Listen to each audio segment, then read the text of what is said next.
आज हम NCERT exercise 3.4 का क्वेश्चन नंबर 4 करने जा रहे हैं, जहाँ पे हमें एक मैट्रिक्स गिवन है 2, 3, 5 एंड 7 और हमें इस मैट्रिक्स का इन्वर्स फाइंड आउट करना है। तो सबसे पहले मैं इस मैट्रिक्स को किसी वेरिएबल से डिनोट कर लेती हूँ। मैं इस मैट्रिक्स को ए वेरिएबल से डिनोट कर लेती हूँ। 2, 5, 3 and 7 clear. A is equals to क्या है, आई ए के है, ये मुझे पता है। तो मैं ए की जगह पे जो मैंने मैट्रिक्स है जो गिवन है मुझे वो मैं पुट कर देती हूँ, और आई की जगह पे आइडेंटिटी मैट्रिक्स, क्योंकि आई आइडेंटिटी मैट्रिक्स होता है। और ये वाला ए जो राइट हैंड साइड पे है उसको मैं एज इट इज़ ही लिखूँगी अभी, ठीक है। तो मुझे करना क्या है, जो लेफ्ट हैंड साइड पे मुझे मैट्रिक्स दी हुई है उसको मुझे आइडेंटिटी मैट्रिक्स में चेंज करना है।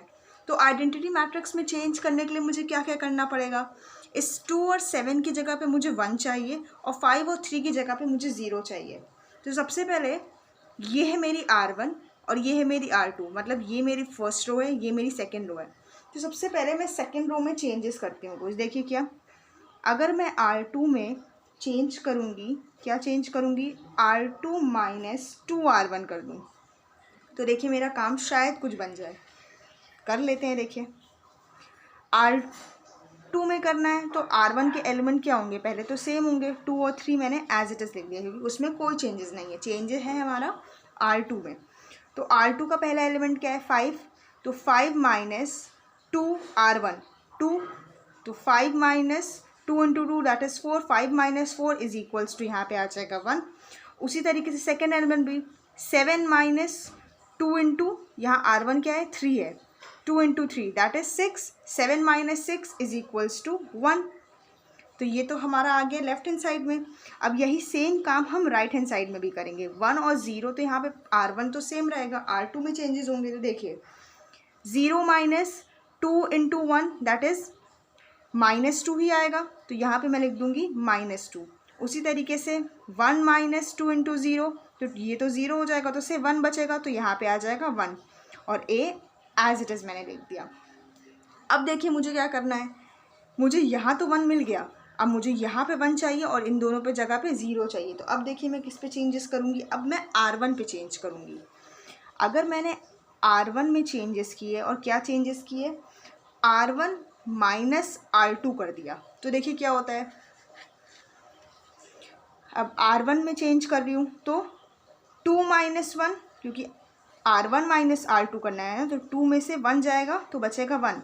3 माइनस 1 तो यहाँ आ जाएगा 2, और R2 क्या रहेगा, सेम रहेगा, क्योंकि R2 में कोई चेंजेस नहीं होने हैं, ठीक है। इसी तरीके से अब मैं RHS में भी काम कर लूँगी। R1 माइनस R2 करना है तो 1 माइनस माइनस 2, तो ये माइनस माइनस प्लस हो जाएगा, तो यहाँ पे आ जाएगा 3। 0 माइनस 1, तो यहाँ -1 और यहाँ -2, और ये 1 एज इट इज़ रहेगा क्योंकि R2 में कोई चेंजेस नहीं है, और यहाँ पे A एज इट इज़। अब देखिए, अब मैं क्या चेंजेस करूँगी, मुझे यहाँ तो 1 मिल गया, अब मुझे इधर और इधर 0 चाहिए, तो ये मैं करूँगी यहाँ पे R2 में चेंज। अब क्योंकि मुझे यहाँ पे 0 चाहिए, क्या चेंज करूँगी R2 में, R2 माइनस R1 कर दूँगी, ठीक है। अब R2 में चेंज कर रही हूँ तो R1 तो सेम रहेगा, तो 1 और 2 मैंने एज इट इज़ लिख दिए।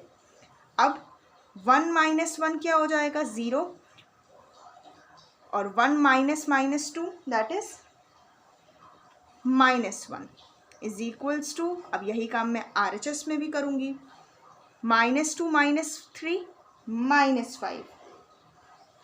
देखिए गलत हो गया, R2 में चेंज कर रही हूँ ना, तो R1 तो पहले मेरा सेम रहेगा, तो उसको मैं एज इट इज़ लिख देती हूँ। -2 -3 यहाँ हो जाएगा -5। 1 माइनस माइनस 1, तो ये हो जाएगा +1, और 1 + 1 2, और ये A मैंने एज इट इज़ लिख दिया, ठीक है। अब देखिए मुझे क्या काम करना है, अब मुझे यहाँ 2 की जगह पे 0 लेके आना है, तो मैं क्या चेंजेस करूँगी। देखिए अगर मैंने R1 में चेंजेस किया और क्या चेंज किया, R1 + 2R2 लिख दिया, ये काम कर दिया, तो देखिए मेरा क्या होगा। R1 में कर रही हूँ काम, R1 + 2R2 का चेंज कर रही हूँ, तो R1 मेरे पास पहला एलिमेंट क्या है, 1 है, 1 + 2 इंटू 0 दैट इज़ यहाँ पे आ जाएगा मेरे पास 1। फिर R1 का उधर पहले मैंने क्या आया था, 2 आया था, 2 प्लस 2 इंटू -1 दैट इज़ -1 हो जाएगा, और 2 - 2 यहाँ पे आ जाएगा 0, और R2 के एलिमेंट क्या होंगे, मेरे सेम रहेंगे जो मुझे वहाँ पे मिल रहे थे, ठीक है।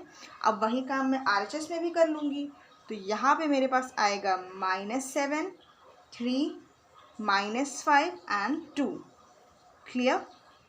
और ये मेरा एज इट इज़ हो जाएगा। अब देखिए मुझे अब इसे आइडेंटिटी मैट्रिक्स बनाने के लिए क्या काम करना पड़ेगा।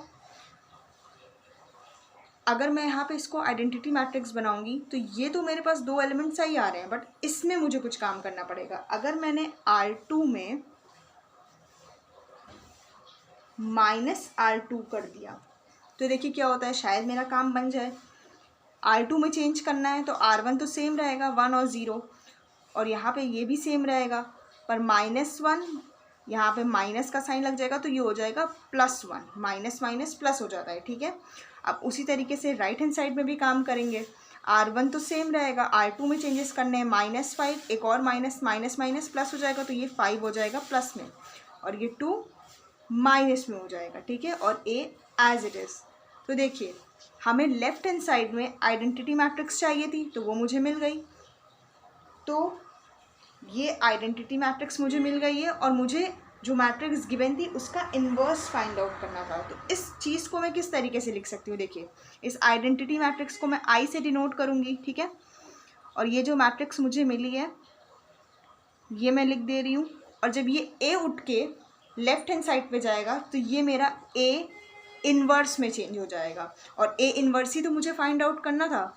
सो A इन्वर्स की वैल्यू मेरी क्या आ गई, -7, 3, 5 एंड -2। तो ये था सॉल्यूशन क्वेश्चन नंबर 4 एक्सरसाइज 3.4 से। आई होप आपको क्लियर हुआ होगा, and thank you for watching.